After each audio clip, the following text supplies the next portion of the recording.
Welcome to the Uncommon Human Podcast, where we help you perform the common uncommonly well. Your coach for all things physical and spiritual is Derek De Rosario, who for 25 years has brought transformation to thousands of clients. With God's help, Coach Derek has overcome many adversities on his own journey of faith and fitness, and now he's the owner of Fit to Serve Fitness in Henderson, Nevada. Having discovered tennis at a young age, he excelled at the amateur, intercollegiate, and professional levels. Afterwards, he discovered the sport of CrossFit, and by 2019 had ranked #1 CrossFitter for the state of Nevada in his division. Having achieved all this, Coach Derek now considers himself an ambassador for Christ to help you in your journey to become the uncommon human through faith and fitness. Here with today's podcast is Coach Derek.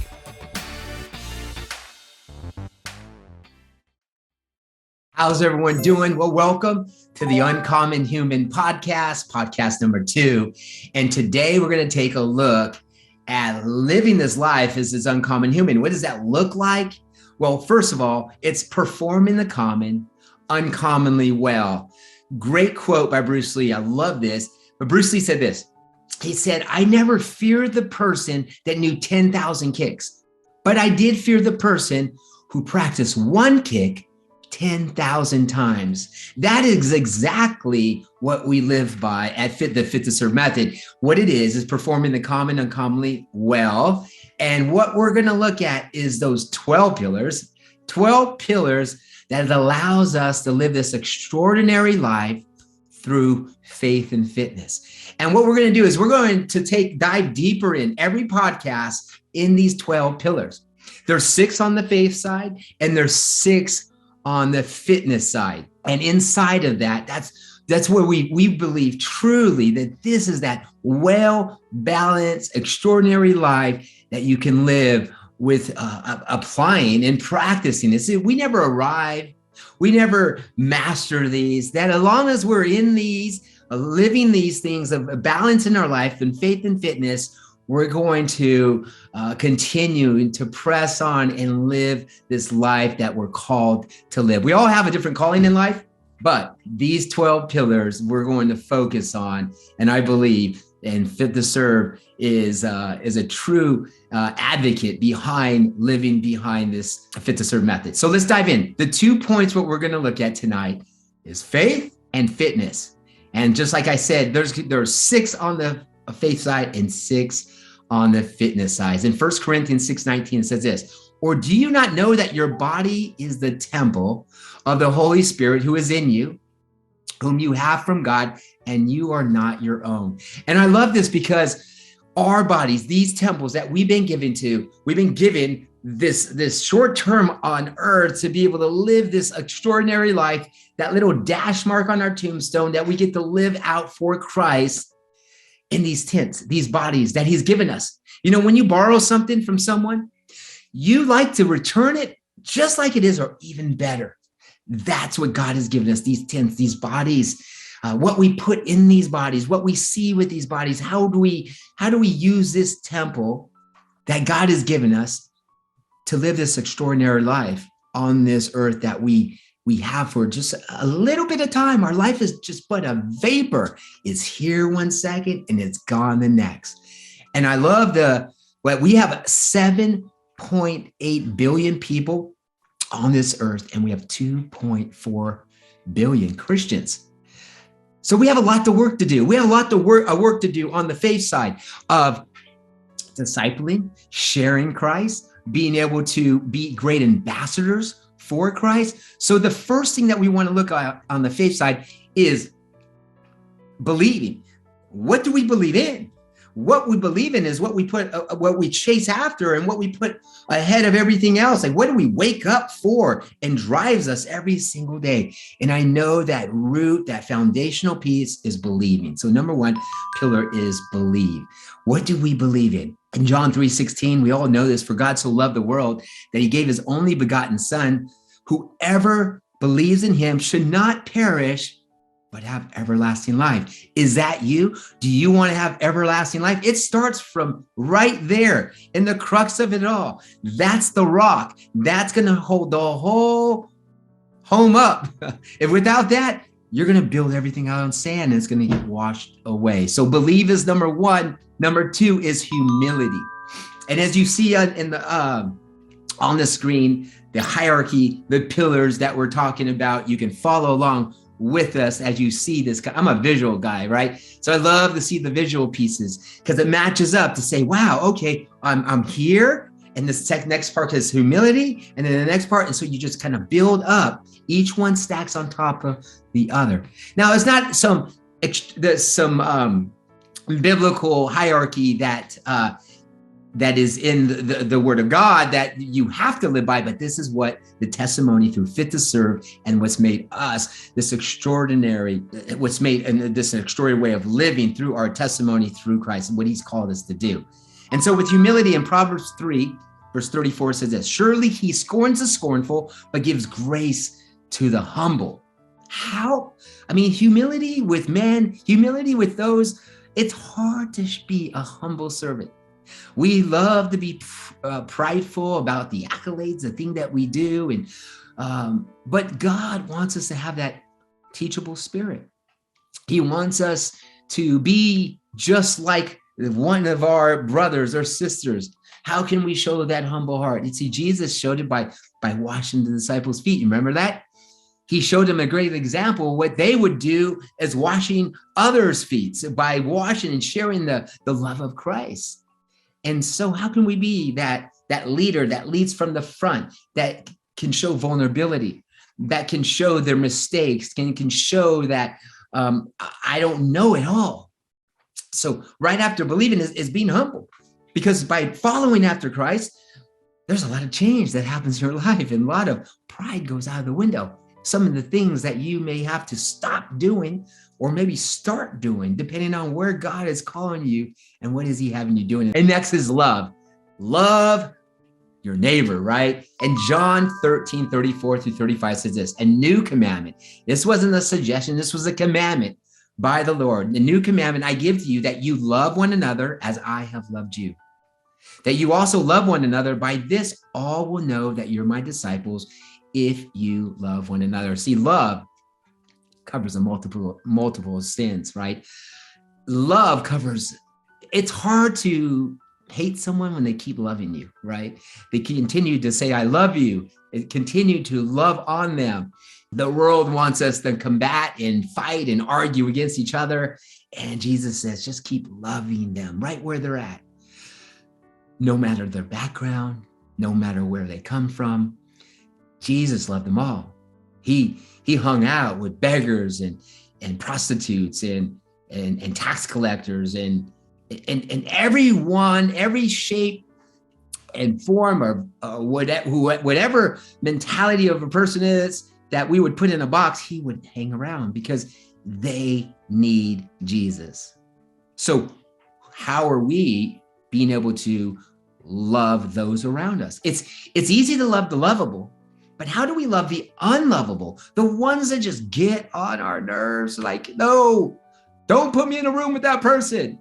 I just can't stand anyone but them, right? That's probably where God is saying, I need you to go love them. I need you to go love them. Hard. But how do we continue to follow after being a Christ follower if we're not doing the things that are hard? We have a saying in our gym, it's get comfortable with the uncomfortable, right? And that's so true. It's like the world wants to get comfortable with the comfortable, but we need to get comfortable with the uncomfortable. The more we do that, the more we start to mature in our walk. So love. Next is serve. Being that servant leader, right? Galatians 5:13. Here is our verse for our gym. It says, for you brethren been called to liberty, only do not use liberty as an opportunity of the flesh, but through love serve one another. Through love serve one another.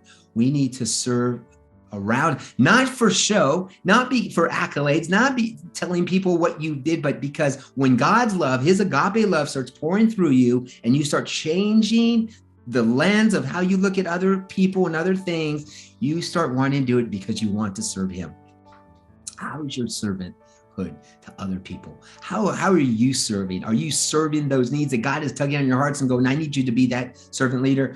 I know this is a big pivotal piece in my walk that, in 2008, that I was just chasing after the world, and God stripped all this stuff away from me. And he goes, you know what, get back to quit talking about what you're going to do. Quit telling others what you want to see different in them, because exactly what you're telling them, that's what's wrong with you. And so he said, quit talking and go do. And I started walking to church. God's love started to transform my heart. And I just started serving unconditionally, not because I wanted to do it because this was a good deed, because I wanted to serve God and I wanted to be around God's people. And this started changing my life. This is where really the Fit to Serve journey began.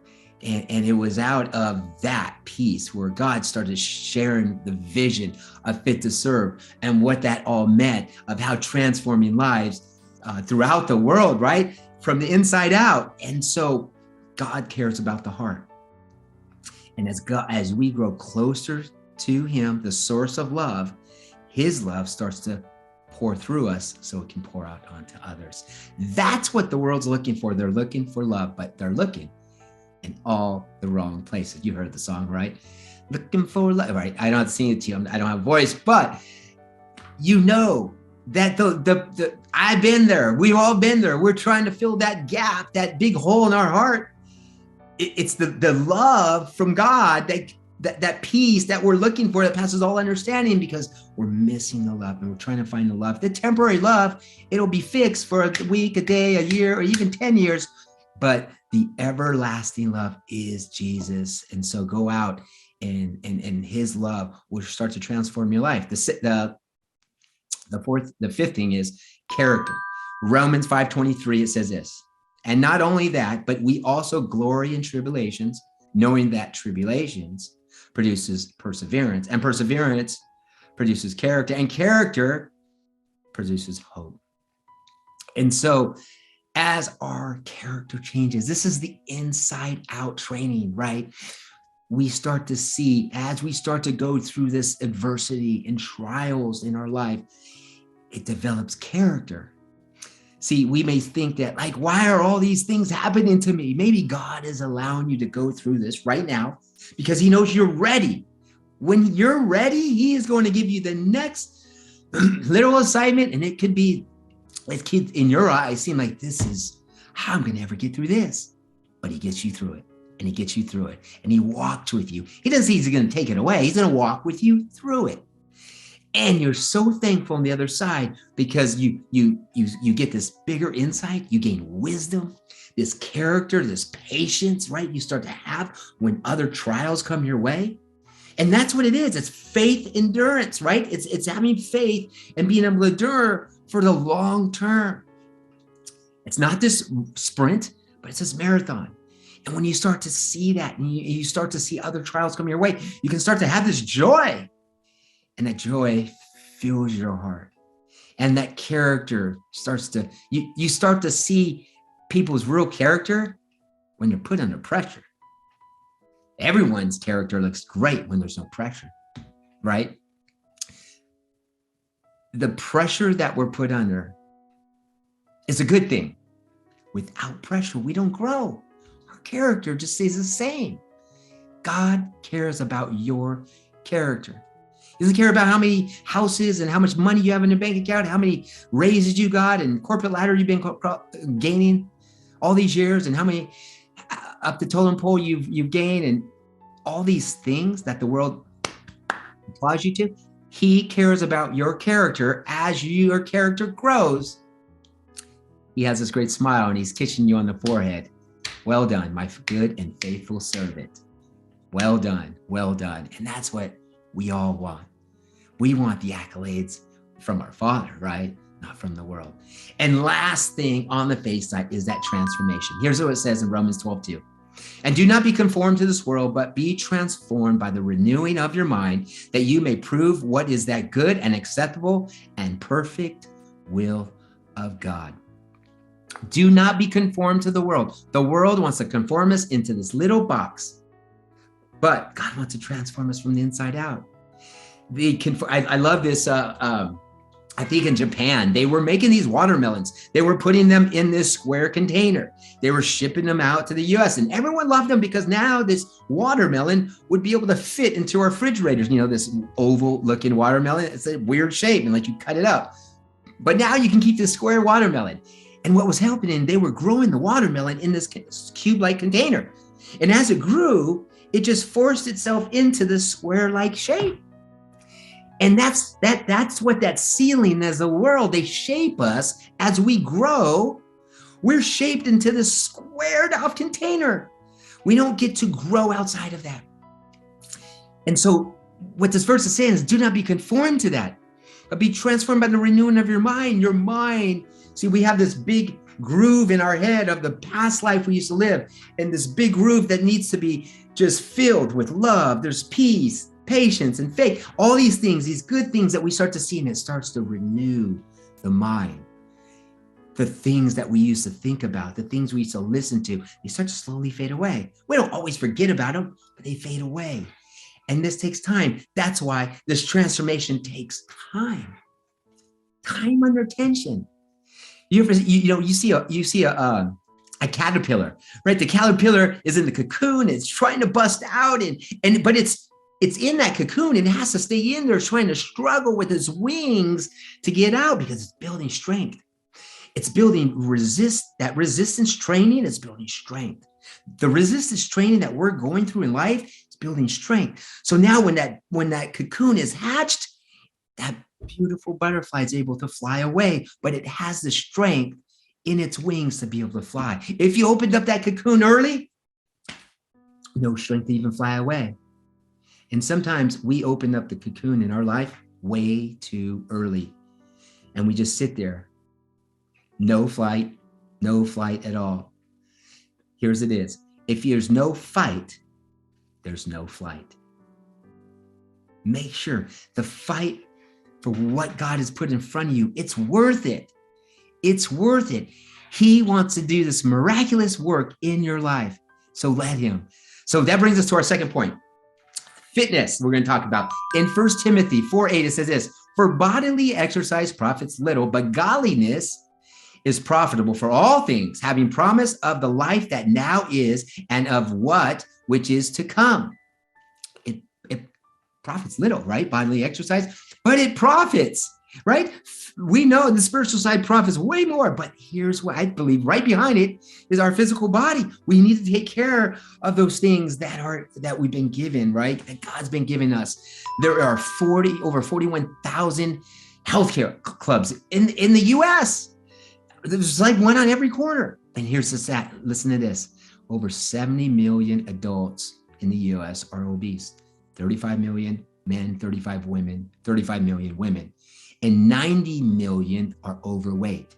45 million women and 54 million men.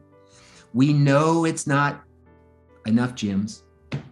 It's not because we don't have enough gyms. It's a condition of the heart. It's these lifestyle behaviors and these habits that we've been trained into. We live in such a spoiled life that everything is right at our fingertips and we don't really have to do anything. We are beyond blessed in our country. And a lot of times we take that for granted. And so number one on the fitness side is nutrition. Nutrition. We all hear it. This is the same rock foundation on the belief side, on the faith side, which is belief. Now we have nutrition. Nutrition, what we put in our body. See, do you eat for taste or do you eat for performance? You have this amazing Ferrari engine, but you're going and putting this low octane in it. You're dripping water in your gas tank and it's going, it's barely getting to the start line every single day. When you start to put that high octane, what your body needs and it's yearning for, you start to see how your body performs each and every day. And it starts right there because we mask it with all these other things and these short-term fixes and these Band-Aids. And then we look at the fuel, what we're putting in our body. We have a choice. The things that usually taste good usually aren't good for you. Not all the time. Because you start to grow to like the things that are good for you, and they taste really good. But knowing what the foods do for you, is your body performing? Next time you take a bite or whatever that is your body going to perform well in the next 2 hours on that food, on the food that was given to you? Is it just to satisfy the flesh for just a moment? Or is it for performance, so you know you're not going to nap and go right to bed right after you slam down that pizza? Pizza's good. I love pizza as well. But how do we start with that nutritional program? By making short little lifestyle habits, by just, a lot of times it's just eating, eating enough, right? And not eating so much garbage. But once you start to eat regularly, you start to see that your body needs these calories. And sometimes we're not giving it enough fuel at all. So second is mobility. Mobility. We see that mobility, flexibility equals strength. A lot of times we want to build out this strength program, but if you're not mobile enough, I know I've had some knee issues over the years and just nursing that. But when you're immobile and you can't meet and you get out of bed and you can't move, there's nothing worse. Your nutrition goes zzz, down the road, right? If you can't move. So as you're building this nutritional program, and then you're starting to mobilize, you start to strengthen your body, getting it ready for the next piece of training, because you're only as strong as how mobile you are. Can you touch your toes, right? Can you get into an air squat below parallel? There's some basic functional movement pieces that we need to be able to do. If you don't use it, you lose it, right? We need to make sure we use these muscles in a functional way to make us mobile, to get blood flow into our body. What are we doing to do that? Some of the things that are so hard to do are the things that really people don't ask you or care so much about. They don't really ask you how mobile you are. They don't say how flexible you are. Like, can you touch your toes?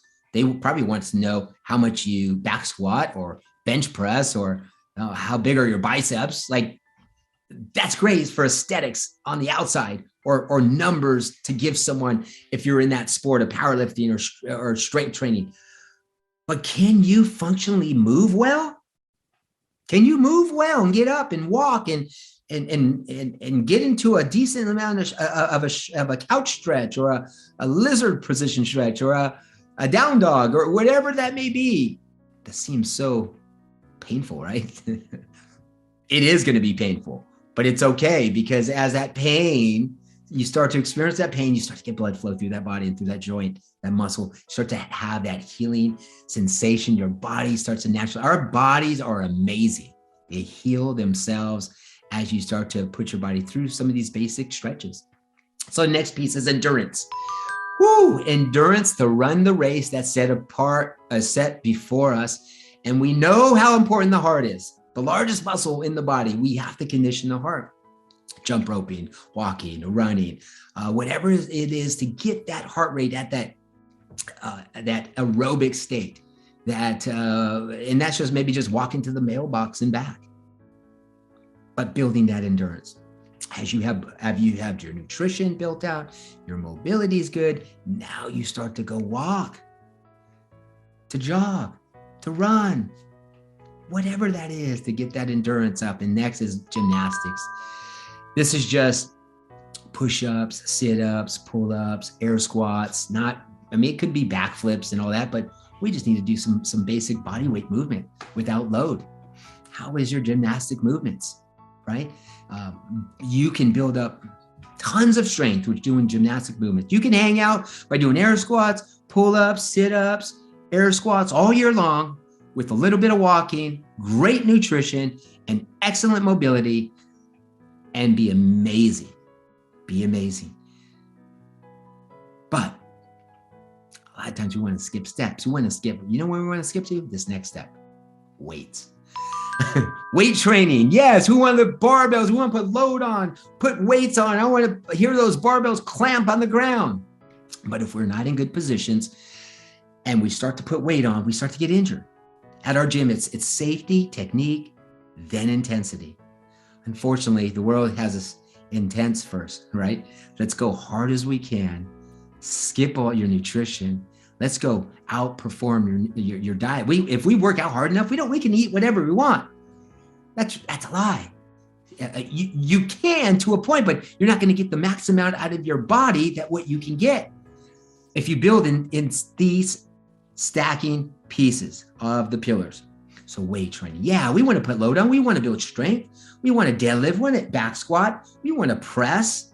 These are important things to build strength. See, the more muscle you put on, the more body fat you can burn, right? More calories you can consume. But there's a stepping point of where does this come into play? How does this come into play? And sometimes we just skip to this. And then the last piece, which I love, is sport. The sport is neat because, listen, once you build this up, you start to see, do we have coordination to play maybe tennis, or how about your jumping ability? Maybe you're playing basketball, or maybe it is CrossFit itself as a sport. Maybe it's golf. But so many times, especially with our youth, here's what we do. We start them with sport. We see that they're great with sport. Then we go right in the weight training. We have none of these other pillars. Look at the pillars below it. We got nutrition. We got mobility. We got endurance. We've never talked about eating well. And inside the home front where our parents are buying the food, is not good. And then we're not sharing these stretching pieces because their body's so limber. They take it for granted. So we don't build in this conditioning, these habits, this discipline. So when they do get well and when they do start to perform at this high level, they're going to need the mobility. Then they're going to need the discipline to be already put in place to have that. And then the endurance, right? They're not, they scream and roar about running up 400 meters. And so why don't we back them up? Start to see like, wow, okay, I got them in some endurance pieces, mobility. Now we're giving some gymnastic pieces. Oh, wow. It looks like they're great at their vertical leap. Let's get them, trying them in basketball. You start to see some of those natural abilities that they have. And so what we can do is we have this base. Now they can start to hone in on that sport and have a lot of fun because they're going to be great at it because they're naturally going to have the skill set in mind. So in closing remarks, we have faith and we have fitness. 12 pillars. We just kind of like briefly went over. We're going to touch in, we're going to hone in on these pieces. And the question is, where do you fall? Scale the 1 to 10 on each of these pillars. As you see above, which part do you need the most work on? Maybe it's a couple, maybe it's all of them. Maybe you never heard of any of these. But our true belief is having a balance, not just on the physical side, but also the spiritual side. They're both important. And being able to produce this uncommon human. And so that's how to live out the uncommon human, to perform the common uncommonly well with these 12 pillars. Each week, we're going to dive in a little deeper on each pillar to how do we live this extraordinary life through faith and fitness and living out our life as the uncommon human. God bless.